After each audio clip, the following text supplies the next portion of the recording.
They built pyramids that pierced the jungle canopy, created a calendar of breathtaking accuracy, and supported a civilization that flourished for 1,000 years. Their cities were masterpieces of engineering, home to millions of people.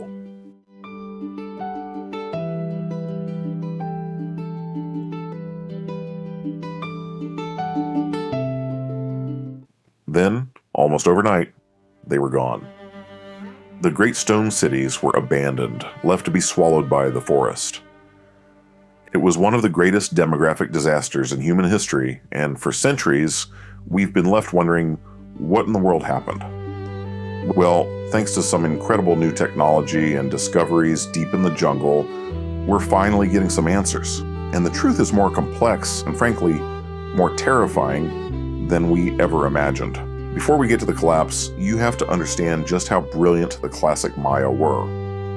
From around 250 to 900 AD, they were the dominant force in Mesoamerica. Now, this wasn't a single unified empire.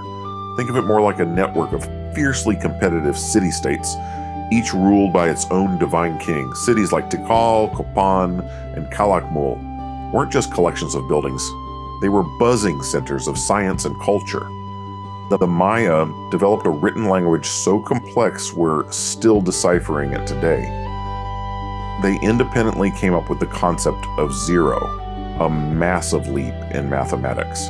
And their astronomers could predict eclipses and track planets with stunning precision. This wasn't some primitive society. This was a civilization at its absolute peak. Then, around the 9th century, things get quiet. Eerily quiet. Across the southern lowlands, the carving of monuments just stops. Palaces are left empty. A jungle silence falls over plazas that once thronged with people. Within just a century or two, some estimates suggest the region lost as much as 90% of its population. But here's the first major twist in the story. The Maya people didn't actually vanish. Recent genetic studies confirm it. The people didn't disappear. Their political system did.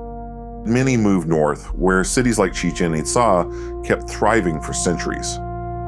So this wasn't an extinction, it was a transformation, born from a devastating crisis. The question is, what was that crisis? To find the answer, we have to follow the clues they left behind. For decades, archaeologists had a ton of theories, over 80 of them. Disease, peasant revolts, foreign invasion, you name it. But the latest evidence shows that the real story is a cascade of disasters. The first clue is written in the bones of the dead and the walls of the cities. For a long time, Maya warfare was often ritualistic, but in the final years, it turned brutal and desperate. We see cities, for the first time, building massive fortifications. This wasn't about ceremony anymore. It was about survival as city-states fought each other over dwindling resources. The second clue comes from the land itself. The Maya were master builders, and their beautiful white plaster buildings came at a staggering environmental price. To make the lime plaster, they had to burn enormous amounts of green wood. To feed their huge populations, they cleared massive areas of forest for farmland.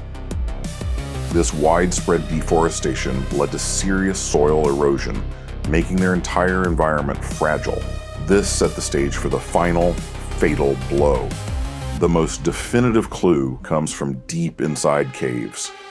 By analyzing minerals and stalagmites, scientists can create a precise timeline of the climate, and that timeline is chilling. Starting around 800 AD, the region was slammed by a series of intense multi-year droughts. We're not talking about a dry summer.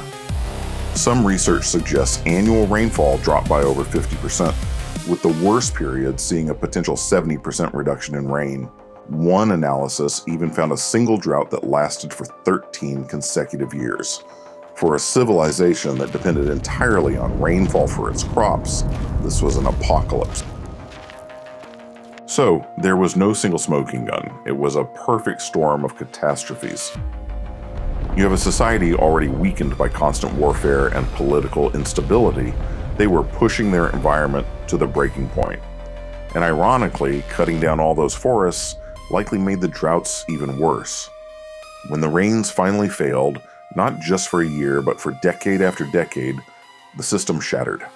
Crops failed, leading to widespread famine and chaos. The kings, whose power came from their supposed ability to communicate with the gods and ensure a good harvest, lost all authority. So people did the only thing they could. They walked away. They abandoned the cities and their leaders, searching for water, for food, and for a new beginning.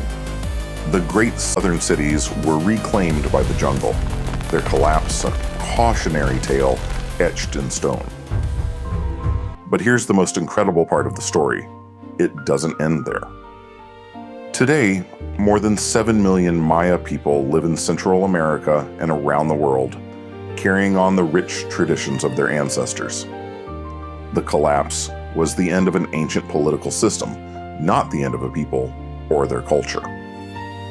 The story of the classic Maya is a powerful reminder that even the most advanced and brilliant society is vulnerable when it's faced with environmental change and deep social division. If you found this journey into the past as fascinating as I did, hit that like button and subscribe for more dives into history's greatest mysteries.